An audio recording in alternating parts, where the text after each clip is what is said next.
कि आने वाले मेहमानों को खुशामदीद कहता हूँ दिल की अपनी यकीन से हो सके उस तो बढ़ के नहीं साढ़ा इस्तेमाल।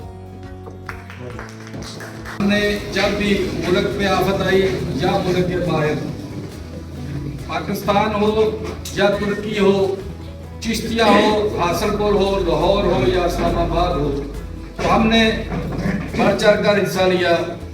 अपनी मैं खुद करूँगा, मैं अपनी छत पर अजान दूंगा, मेरे तो दुश्मन हैं मेरे अपने, मैं फिर भी इनको अमान दूंगा। काम मेरा है बाद सबा जाते हुए तैबा ले जाना, रो रो के कहानी दर्द भरी बदहा के मकी से कह देना, एक दीवाने को बुलवाए बेकार हुनर न आवत है, हालात के सदमे सहता है वो हासिलपुर में रहता है और नाते नबी बस कहता है। तो मैं सबसे पहले तो हासिलपुर का शुक्रिया अदा करता हूँ, माशाल्लाह बहुत ही बाला खाने से इस्तकबाल किया।